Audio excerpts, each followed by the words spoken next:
Great. Well, first, I'd like to introduce these panelists. So Shauna, Avni, Patrice, and Amy, join us, please. Wonderful. Well, as we get started here, really want to kick off this conversation with a focus on research. You know, we've all done a lot of research as we've entered this industry. And I'd love to have you each introduce yourselves briefly and kind of the many projects that some of you are working on, and give us a statistic or an insight that really has resonated with you and you've kind of like held as your reason to stay in this industry. So Shauna, let's start with you. I think you're on mute, Shauna. Very important that we can hear you. There we go. Thank you so much for having me. Thanks, Nikki. Yeah, I'm Shauna Kazi, and I'm the founder and CEO of Weekdays Microschools. And we are essentially a full business platform for anyone looking to start a microschool, a pod, or any in-home childcare program. And we just launched, based on demand, a payment platform that is specifically for caregivers just this week. It's the lowest cost, simplest payment platform. So parents can go on our website and find a micro school in their area or kickstart one. And so we've really done a lot of work since the pandemic to like learn what caregivers need and learn what parents need, and have built most of this over the last 4 months. So I think the insight really that sticks with me, you know, I started Weekdays because when I had my son, my first son 4.5 years ago, I had to take myself out of the workforce because I was on, you know, several wait lists and I couldn't find reliable childcare in my neighborhood. And I was looking for a small in-home program. I just couldn't find one that had openings that was near me. And so if you think about that, was before the pandemic, and now it's really been a tidal wave where it's only gotten worse. And I think from other panels that we've heard from this morning, we're hearing from women who have thought about taking themselves out of the workforce, or who have, specifically because of childcare. And so they're really, it's a strong calling for me to make sure that there's safe neighborhood, reliable options for every family, particularly for women looking and needing childcare. Awesome, thanks for sharing that. And Avni, can you jump in here? Absolutely. Hi, everyone. My name is Avni Patel Thompson. I'm the founder and CEO of Modern Village. We're looking at how technology can lighten the load of everyday parenting. I entered in building in this space almost a little bit over 5 years ago, actually. My former company, Poppy, was in the space of trying to figure out how to connect, find and vet really amazing childcare providers and match them up to families when they had gaps in care. For me, honestly, I came into the space very similarly. My girls are now 6 and 8. And as two working parents living in Seattle without family in town, a experience that is very, similar to lots of people's experiences. It felt really hard. And so for me, I took a career in consumer businesses and consumer companies and kind of turned it to what is the role of technology in supporting us and making parenthood lighter, more tenable. And from my experience of building out Poppy and just really understanding how difficult it is to build scalable, good systems, high quality systems that work for both caregivers and for parents, moved on to now start Modern Village. And really what we're trying to do is figure out, again, what is the role of technology in helping us run our households and our families? And turning to the question of like, what is that data or that stat that sort of haunts us in building? For me, it's really that the slide that I or the graph that I once came across on the gender wage gap. And it's just so striking about how when women have their first child, where the gap kind of starts and then where it just continues. And I'm really interested in understanding what is it about having a child that makes it like untenable for women in a way that it isn't for men. And a lot of that has to do with what ends up being a lot of the ad hoc kind of household management and things like that we're frankly trying to run from our heads, and we need better tools. And that's what we're setting out to build. We recently launched Milo, that is explicitly helping parents, and in particular working mothers, be able to manage all of this and make parenting more collaborative. Awesome, thanks. And Avni, you mentioned that so much is happening inside of the head, right, instead of mom's head. So Patrice, now I want to kick it over to you to share a little bit of the work that you're doing and pulling some of those threads that tend to only exist in someone's headspace. Sure. Thanks, Nikki. It's a pleasure to be here today and to be on this panel with these awesome panelists. So I'm Patrice Martin. I'm the co-founder and CEO of the Holding Co., which is a lab to redesign how we care for each other in the 21st century. And what that means is we partner with a broad range of innovators, startups, nonprofits, to really look at how do we build the solutions that families need to thrive today. So absolutely, how do we reimagine childcare? How do we reimagine caring for the aging? But also, like, how does care intersect with work, with community, with our home life? Like, I actually see this as a really big systems problem that touches so many industries and so many facets of our life. Before launching the Holding Co., I was lucky enough to lead up a year-long exploration on the state of care in the U.S. with Pivotal Ventures, the investment and incubation company by Melinda Gates, and IDEO. And in doing that work, we got to talk with a broad range of families around the way in which care played out in their day-to-day lives. So absolutely how they see themselves as caregivers, but also just like, what does it mean to like kind of make it through the mess of modern life with work and everything that Avni just mentioned around how we actually just kind of make it all happen. And found, this study was pre-COVID, families to be just so overwhelmed, and that there's so much in terms of the demands that are on families, and there's very little margin of error. So the insight that I wanted to pull out is, like, this was pre-COVID. We would ask families, if you had caregivers in particular, many mothers, like, if you had an extra half an hour in your day, what would you want to do? And like a really disturbing pattern that we saw was so many folks just said, I want to sit alone in a dark room. It's tough out there. And this was before we had a global pandemic that is making, I know this has been talked about a lot already today, but it's just magnifying the fact that we didn't have a working care system before. And now we absolutely are seeing how impossible of a situation this is for our families, especially our working families, especially our single parent families. So excited to be part of the conversation today around like how we actually rebuild and reimagine what the care system can be and all the solutions that we can build to get us back to a place where families can thrive. Thanks so much, Patrice. And then last but not least, Amy, can you share a little bit of what you're working on and what's resonated with you in this conversation? Yeah. Well, first, it is really great to be here with all of you, some of whom I've known for quite a while now. So my business is called Tend Lab, and we started around the same time that Avni started Poppy, so over 5 years ago. And I started Tend Lab because I was running a national nonprofit called Yes We Code around increasing racial diversity in the tech sector. And there's a crow right outside that's like really wanting to be part of this conversation right now. So just like, we're going with it. It's an important conversation. I see why they're trying to get into it. Right. And I accidentally got pregnant with my third kid, and I had 3 under the age of 4. And when she was born, and I was one of the 13% of Americans who had access to paid leave, I realized that my life was untenable. I could no longer be the working person that I wanted to be, or the parent that I wanted to be. And I really hadn't been this whole time. And so I went on this deep inquiry to figure out what is happening in the state of parenthood today, because even though I was really suffering, I knew that I wasn't alone in it. I knew that even though there were unique and specific shortcomings to me that were making it particularly difficult, that the situation itself was untenable. And so I went out and I started interviewing parents. I ended up doing a couple hundred interviews with parents I admired or who were admired by parents I admired. And one of the things that broke my heart was this, as I began to interview parents who were incredibly successful in their careers.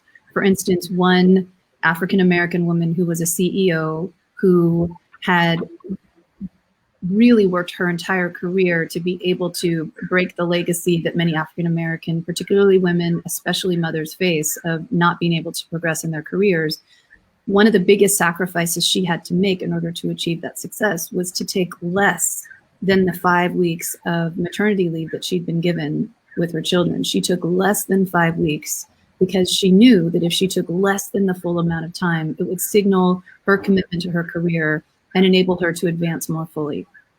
So she took less than 5 weeks. And I remember that just really crippling me at some soul level, because I knew that that wasn't good for her as a leader, for her children, for our nation more broadly, to have that be the standard of success. And particularly because, and this is the fact I'll share, simultaneous to doing these interviews, I was also trying to figure out what happens in the parenthood journey. And I have a bit of a background in neuroscience. And so I read up, one of the leading researchers in this space is Dr. Ruth Feldman, and she teaches at the Yale School of Medicine. And in a review of all the research published on the activation of the parental brain, what they found is that the year surrounding the birth of one's child is the greatest potential for plasticity in the adult human brain. So what happens during that year really matters. And in this country, unlike any other country in the world besides Papua New Guinea, we have no federally paid leave. We have no subsidized childhood education, early childhood education, and we have no support structures in place for working families. And what that leads to is this cultural paradigm or zeitgeist that leaders sacrifice their families, especially during that first year of life, but throughout their children's lives, for their careers. And I started Tend Lab, which we're a boutique consultancy that works inside companies to optimize the workplace for parents to solve for that. But found when we started Tend Lab that the companies weren't really ready for what we were offering. The conversation of parenthood in the workplace wasn't there yet. And I needed a group of peers. And so I started a collaborative of FamTech founders, which Patrice and Avni are a part of, and Shauna, you should be a part of. And we are now 130 founders from across the nation. And I'll share more about what that group is doing later. But the main thing I would share is that this group has grown. It's got a lot of momentum behind it. And I think now is the time for those of us who have been working in this sector and committed to creating change to really bring our voices out and to succeed in our ventures. Awesome. Thanks, Amy. Just one of those trends and threads I'm kind of pulling through this conversation, that word untenable really resonated with me. We've all recognized at a point in our personal lives that this intersection of work and caregiving is just untenable. So in my own business with Hustle Hunters, I'm a recruiting firm, and I help startups hire their core foundational team with a focus on removing barriers faced by traditionally underrepresented groups, especially caregivers. And the statistic that really grounds me in this work is the recognition that 46% of families in America with kids have both parents in the workforce. So, caregivers who also work is the normal. And I love that transition from recognizing, so many talent clients come to me and it just feels like this burden that they have these children, and recognizing like there's actually this power in being part of this normal group. And that's what grounds me in helping companies really optimize their workforces for what today's workplace could look like based on today's workforce. So great. I want to send you another question here, Amy. As you've helped clients kind of recognize how important their caregiving employees are in your Tend Lab work, can you speak a little bit to the collective you formed and mentioned just now, and how special those entrepreneurs are in this space? Yeah, so I'm going to quote Patrice on this one. When we first came together back in February of 2019, and Patrice was there at our initial gathering, it came about because another founder in the space, Shadia Sigala of Kinside, said, hey, Amy, you're already sort of unofficially organizing a bunch of the founders in the Bay Area. Why don't you officially bring us together? And so we sent out an email, and I think it was 24 founders showed up, including Patrice, who was then still doing the research at IDEO with funding from Pivotal. And we all came together and we sat around in a room. And I remember we went around the table and said, okay, why are you here? Why did you show up for this random lunch with other founders who were solving for the needs of caregivers? And as we went around the table, I was struck especially by what Patrice said, which was that in her interviews with entrepreneurs who are working to solve for the needs of caregivers across the nation, that all of them had, and Patrice, correct me on this, but it was some version of an activist mindset, that they cared both about the success of their venture, but they also cared about creating better conditions for caregivers more broadly, and that they were committed to doing both. And that for me is what inspired me to want to continue to move this group forward, to take us from, a small group of 24 who met, quarterly in San Francisco, to then partner with the Springbank Collective, which Avni is a part of, to help scale it to the national level and to make it a really formidable force of change. We haven't officially publicly launched yet, but we're working on that. And the idea is that together we are stronger than we are alone, and that the market for our services and the need for our voice in this space has never been greater. That's amazing. And I loved what Caitlin Holloway mentioned earlier today in another session around she sees a theme in entrepreneurs here really diving into care and curiosity. And that definitely seems kind of to tie in with that activism mindset. So speaking of Springbank, I'd like to ask you, Avni, as entrepreneurs are entering this space, what does that fundraising climate look like? And then can you talk a little bit to the ecosystem that Springbank is working on, and especially the need for that ecosystem? Yeah, so at a high level, speaking to Springbank Collective, it's an investment collective that a bunch of my business school classmates have come together to form. On my part, because of my role in starting in Modern Village and working on that, I'm working as like an EIR with them. But for me, what the core point is that I started to build Poppy back in 2015, 2016. I was able to get funded by Y Combinator and then went on to get a number of really incredible investors behind us. But let me tell you, trying to raise for an on-demand childcare concept back in 2015 was not simple, interesting, any of those things. On demand at that point was just not very interesting for folks.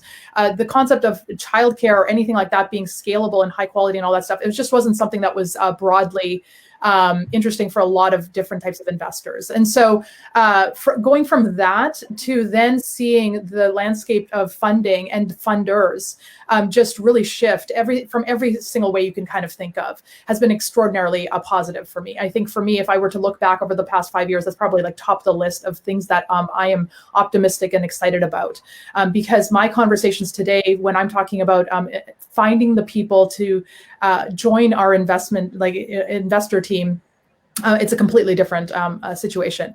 So then coming to the concept of Springbank, I think it's this recognition also coming off of Poppy, which is, for me, Poppy was just such an incredible learning opportunity, trying to push the boundaries of providing parents with really high quality options of people that just live within our communities. There are very strong sort of like first principles kind of concepts there.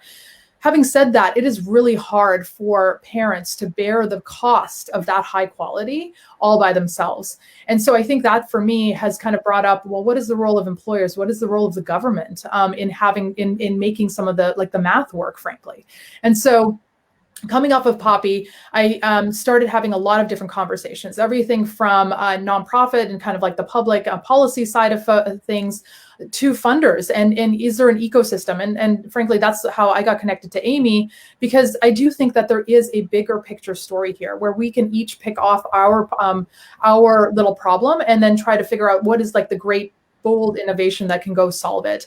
Springbank, I started having conversations with one of my friends, Jen, who was a classmate, and she was really interested from the other side, from the funder side as well, which is how do we look at the space, which you can call it like the care economy, you can call it what is keeping women back from that parity kind of concept, and how do we drive capital from folks that are very interested in funding some of these things into those specific ventures. And so that's really where the genesis of Springbank has kind of come about. That's very much where they're focused on in finding not only founders such as myself or others that are building and innovating in this space, but then bringing together all of these incredible funders that are out there and wanting to support not only solutions that will make a lot of sense from an investment standpoint, but will be driving critical solutions to some of these problems. So overall, for anyone that is out there that is looking to become an entrepreneur or a founder in this space, I mean, come on in. There is a lot of like collaborating to be done, and there is I'm not saying it's easy, but from an investment standpoint, there is so much more recognition of the problems that need to get solved. And that's very optimistic for me. Awesome. Thanks for sharing kind of this higher level with you and Amy ecosystem set of entrepreneurs here. And now, Shauna, we're going to kick it over to you to get a little bit more boots on the ground. Thinking of some bright spots, some challenges that you're facing as you kind of run a day-to-day service in the microschool business. Hey, Nikki, just really quick before you pass to Shauna, I just want to be sure to give you acknowledgement because you are also part of the FamTech Collaborative and you've stepped up to lead this whole working group to figure out how do we represent ourselves externally to the public and creating this whole directory group. So you know better than either Avni or I at this point who's in the community and what we stand for. So I just wanted to make sure to acknowledge you for that. Thanks for that, Amy. And spoiler alert, there are lots of companies in this collective who are addressing, every single second that you can think on the caregiver journey. So stay tuned for announcements there. So Shauna, let's hear from the ground. Yeah, we should be interviewing you too, Nikki. Yeah, so bright spots. I think we probably all know what microschools or pods are, in-home programs. That's the bulk of what we've been supporting since the pandemic started. And these are groups of, anywhere from 2 to 8 children in a program. And 95% of them are new since the pandemic. So really this idea of neighborhood care has really come to the forefront. And I think maybe the first thing that comes to mind on bright spots is emotion.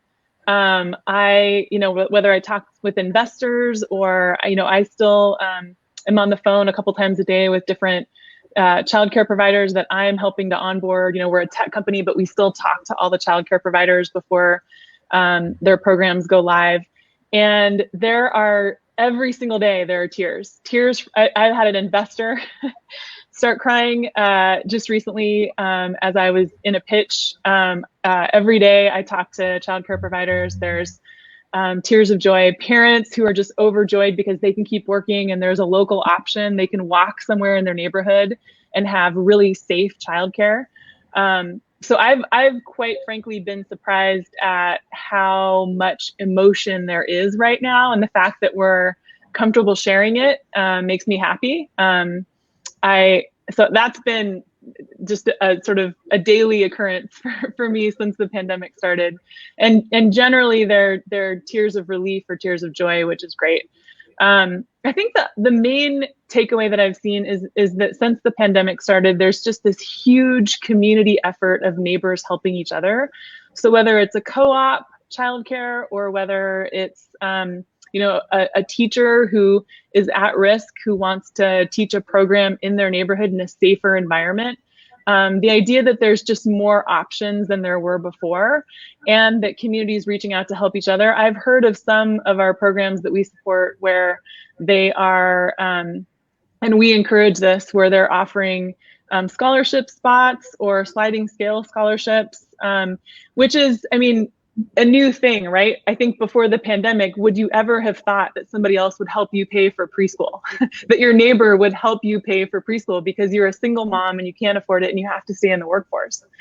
So we're seeing some of these bright spots, and I don't think that's the perfect option, but it's just really great for me to see that. I think it keeps me going when I see these neighbors helping each other.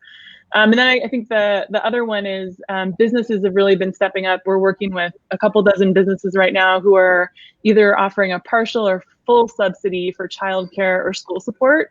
And we're also working with, city councils and government officials. But the great thing about businesses is they can move faster to help their employees. And this is not just tech executives.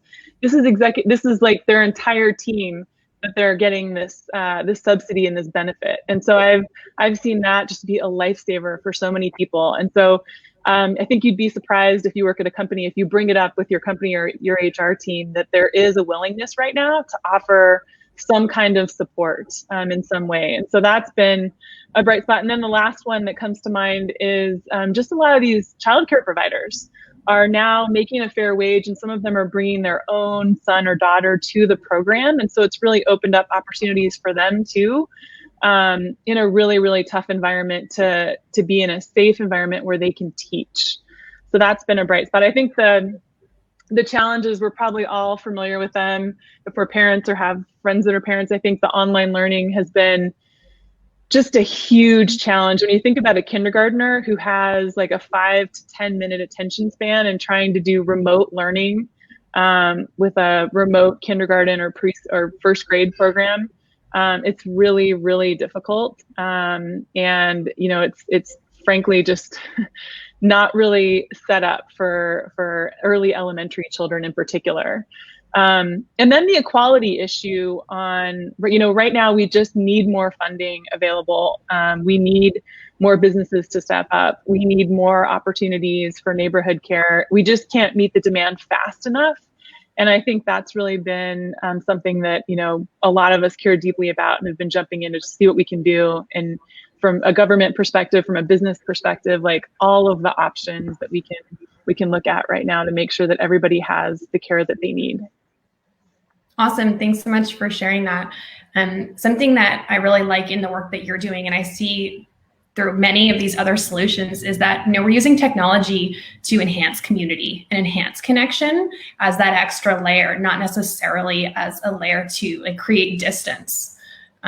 Obviously, we need all sorts of different solutions, but I think that's definitely a theme that I'm sensing in this industry. So Patrice, to kind of tying back into humanity here, can you explain more in more detail the work that you've been doing and kind of what you learned before, and then what you're learning now, especially during this crisis, about the state of caregiving and who are these caregivers? Sure, absolutely. I mean, I think I just wanted to build on a couple of points that were made that relates to your question. I think with COVID, what has been interesting that's happening is we now all see caregiving, and you can't solve a problem unless you can see it. And before COVID, many of us, Avni describes the funding landscape, we're talking about invisible labor. We're talking about all of the work of care that's just completely taken for granted by society that is instrumental to how we function. And now we at least can have a conversation around the fact that we get that it's critical and it's important and it's not there. And it's causing massive disruption for families because of the pandemic. But we are the fact that the funding environment is changing is really positive, and the fact that there's a problem to see and understand and opens up all the different ways that we can be addressing it. Talked about our friends at Springbank Collective. I think they've shared a stat that since 2015, the gaming industry has gotten 10 times the funding or the capital that care has. I mean, come on, that give us a break. That gets back to the entrepreneurs that I so admire in this space who are activists. It's we actually have to build the system. We have to get out there and create all the different things that families need to get us to a place where we can function and thrive. So I think everybody who's out there doing that groundwork to get us to a different place, it's absolutely what keeps me so inspired every day. So I went around on that question, but Nikki, I think it was around what we're seeing in terms of families and caregivers right now who are caregivers. And that's what I also love about working in care. It's everyone kind of comes up to you and is yeah, I don't know about how we're going to change this, but I'm a caregiver, and let me tell you the story about what I'm doing to take care of my mom or my sister or my kids. It's actually a word that none of us really instantly identify with. It's oh, I guess, yeah, actually, I am a caregiver. And then once we see and recognize society, we are all doing this at some points in our lives. So we need to actually be building for it. And I also want to just emphasize we need to get out of the frame of thinking of caregiving in these outdated, maybe never true stereotypes around what a family looks like. We want to be building solutions for what family looks like today in all of its shapes and forms. So I think that's also been really interesting in COVID. You see families potting up. You see families living together in one household to be able to share work. You see intergenerational families. You see single families. You see queer families. You see Like that's the family story, and so we need to be building technology and building solutions that kind of get out of like this assumption that, oh, my user or my core buyer is going to be mom, and she's the one who's going to be doing, like, we don't want to just make mom more efficient. We want to bring all the people into how we think about getting this work done, easing this. Like, why can't we be sharing it and designing it for everyone to play a role and participate in? And so that's like so much of the work that I get really excited about. That's awesome. Thanks so much for sharing. Can you talk a little bit about kind of the caregiving model and how broad that goes? You kind of just touched on it, but like looking at that caregiving system and like that system of care in your community. Yeah, I think it's really about taking a holistic look at care as an integral part of life, So how do we think about the way in which the intersection of work and care could change? How do we think about the way in which, like, we have so much affinity and desire in this country for like to come back to like our neighborhood, our community, like as backup care. Like, we shouldn't have to be doing this alone. What are the systems and solutions that allow us to be better engaged in kind of getting more into that village space than having to bear the brunt of all of this work and labor on our own shoulders? It is like that. It's the household. It's the way in which we think about not just supporting aging individuals as they decline in health, but how we set them up for like just an amazing next chapter of their life. If your elderly parents are out just like being able to work out, participate in society, like show up, have friends, like that takes so much burden off of caregivers. Like when we think about the ways in which we actually alleviate the burden of what care is, it's like if everybody is like happier and healthier and has support systems around them, then less of that work and pressure like falls on, right now what we call like the sandwich generation, who's having to take care of all of this and handle everything from like mom's isolation to how kids manage online schooling in a given day. Thanks so much for that. And for those of you who don't know, the research that Patrice is doing with the Holding Co. is so strongly foundational, like in this entire industry, that it's not just up to those of us entrepreneurs addressing these solutions, but we're really able to dive in there, which is important. And as a panel, we also wanted to call out that we know many caregivers are people of color, and especially Black and Latinx women. Obviously, none of that is represented here in this panel. And so we wanted to encourage folks to go visit NDWA and NDWA Labs to learn a little bit more about their solutions as well, the work they're doing as they kind of address this very intersectional issue. So just wanted to kind of call that out quickly before moving over back to Avni. Can you talk a little bit as well kind of about partnerships and how important that has been for you so far and how you see kind of that being the future of this industry? Yeah, so I'll actually just kind of follow on to some of the comments that Patrice has made, because I mean she's preaching the gospel that like we both deeply believe. First of all, like the work that I'm doing that kind of speaks to some of this philosophy is that how do we make parenting and running households more collaborative? Like regardless of what your definition of a household looks like in your family, how do we make it central? How do we make it transparent? One of my kind of core beliefs is that there's a lot of conversation around like who isn't necessarily pulling their weight, whether it's like one partner or the other. For me, a fundamental piece is that I don't think tech is pulling its weight. So if you were to believe that, something like 20, 30 hours a week goes into running a household, like the anticipation, the coordination, all the logistics. Well, how can we use technology to cut that 30 in half into 15?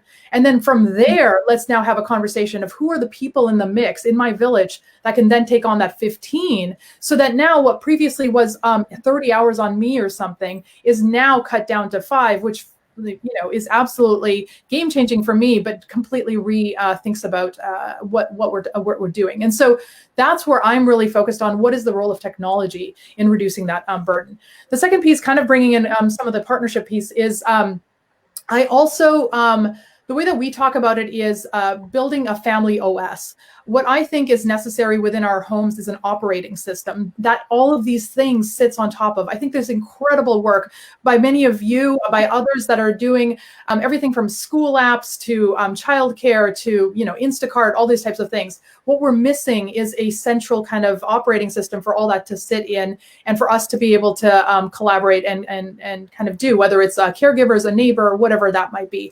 And that's very much where we're focused on with Milo and Modern Village, is like, what does that OS look like? What does it look like in a way that doesn't make it feel like I've got now project management stuff that I have to come home to, but makes it feel like light and delightful? The last piece I just wanted to say on this note, which is, so partnership, I think, is so integral to that, which is, if we're going to build this infrastructure, this foundation, then we have to figure out how we partner and work our way, both, like, you know, from something like that's a product like this, and partnering with, you know, the right types of other providers. But then it's also, how do we get this into the hands of consumers? So I'm such a deep believer in building high quality products that the end consumer pays for. And so, for example, Milo is $15 a month that we're doing right now. But at the same time, we're getting employers to come to us and say, hey, how can we cover that for employees and make this available to them? And so when we're talking about partnerships, everything from government, and certainly I resonate with the comment that was already made, that sometimes it's just faster to work with employers that have the ability to enact change much faster. And so, you know, I think this collaborative view, I think, is just so incredible at making progress in this like really tricky kind of space. And then the last thing I will say is that collaboration, this is just like a personal kind of view. It's just like, I love the founders that are building in this space. There are no, like, these are my Legos and those are yours. There is just only progress, and there's the problem, and there's what we are going to go do to solve it. And so this idea for, you know, we might be competitive or any of that kind of stuff, like, very rarely run into that. It's more that we are all passionate about solving these problems. How do we figure out how to do it? And the last point that Patrice made is that you can't solve what you can't see. I'm such a deep believer also in helping other, like, particularly female founders getting into spaces, not just this, but like everything, and solving the problems that they see. And part of that is like, how do we build companies that are very, you know, I don't change my background because I love people to see that I am a working parent, and this happens with all of this. I have a kid at home right now that this is like, you know, so this is all very much happening, you know, as we do this. And I think it's super important because I think that needs to get modeled. And so it's a little bit of a different space right here, but I am a working mother. I have a third grader and a first grader. You know, my husband's also, as you might see, running up and down the stairs. All of this is important context for how we come to build and solve these problems, because that's what I ultimately think is going to make it successful. Awesome, thanks. Amy, I'd love to hear a little bit from you when you think of this collective that you've put together. How does community amongst founders play into that? How is that community you're building making it so that these technology solutions can exist, knowing that many of these founders are working moms? Yeah, that's a great question. And I could ask you that just as well, Nikki. You know, Avni, you mentioned the importance of partnership. I should say that this community came together really organically. We, you know, we started in February of 2019, a group of, you know, women who just decided to come together quarterly. Then Lynn Perkins of Urban Sitter, who's one of the most established, and I would say most high on the reputation spectrum founders in our space. She started Urban Sitter 10 years ago. She stepped up to co-lead this Founders Collaborative with me, which is incredible.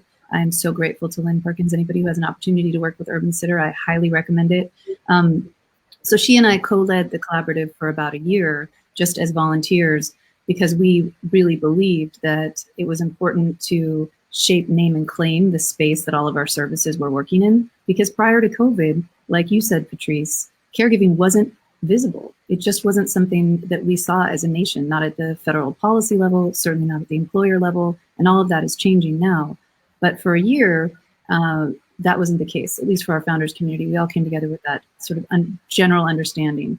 I'll share one other story. Avni, you were talking about how, you know, the investing market, the investing landscape has improved for founders in our space.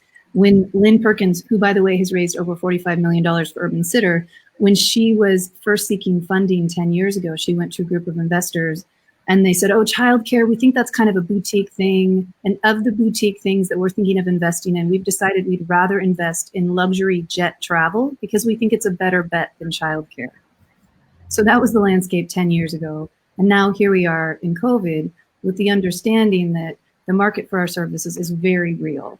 And I think there isn't a literate person in our nation who would say otherwise at this moment in time. But what I'm really excited about for this group moving forward, this group of founders, and then the space more broadly, is what does that mean? And how do we as a group come together and really take this moment to its fullest potential? How do we say, okay, caregiving matters, we're recognizing that, so what? So what do we do about that? What do we do as entrepreneurs? What do we do as a nation? What do we do as individual caregivers? Mm-hmm. I think it's just really important that we all recognize that we have a role to play and that we are stronger together than we are alone, both in our own individual ventures and in the broader movement that we're all driving towards. Thanks, Amy. Real quickly, Shauna, I'd love to hear from you. What does the future look like when you think of schools? Are these micro schools here to stay? Where do you see the industry continuing there? Yeah, well, micro schools, weren't necessarily we weren't calling it that before the pandemic, but they were increasing in popularity within neighborhoods. And so what you've seen, similar to many other industries, is the pandemic has massively accelerated that and opened up the market. In a few different research that we've done, and we've looked at, around 40% of parents were looking for a different option when COVID hit and when they were comfortable sending their child back than the one they had before. And there's many reasons for that. Around 25% of childcare centers are either closed permanently or in danger of closing permanently. And so that alone, forget all the other things that are happening in this industry, completely opens this up. And so I think we're going to see a lot more local options, neighborhood options, neighbors putting their talents to work. It's really neat. We've got a classically trained opera singer who has childcare experience. We have gardeners, chefs. We have all kinds of different people, including a lot of special ed programs, and focused on a lot of different areas that have opened up, and more personalized care that you didn't see before the pandemic as popular. And now it's just been a result of this neighborhood care where neighbors are caring for each other and opening up their programs. So I think that, you can expect to see more of that no matter what happens. It's becoming awesome. Thanks so much. And then to end, Patrice, if you could give the caregivers who are watching this right now kind of one thing to lean into or, shift in their own I guess, acknowledgement of themselves as caregivers, what would that be? Yeah, I think the thing that I would love caregivers to think is that it's not your fault. If you feel like you're not making it, if it's just so hard, if you're completely overwhelmed and underwater, it's not your fault. It's this, we don't have a system, and we need to build one. And that's what's so inspiring by the work that Shauna, Amy, Avni, and so many others are doing. It's we need to get the solutions out there so families can really do what they need to do. And we're putting everybody in impossible situations in COVID now and pre-COVID. And so just know that this is not an individual problem. It's not a thing that you're facing alone. It's happening everywhere. And we need to look at this as a collective problem to solve. That's amazing. Thanks so much. I'm going to bring Marty back in, and thank you so much, Shauna, Amy, Avni, and Patrice for being part of this. You've all had so many great insights to share, and it was really an honor to join you here.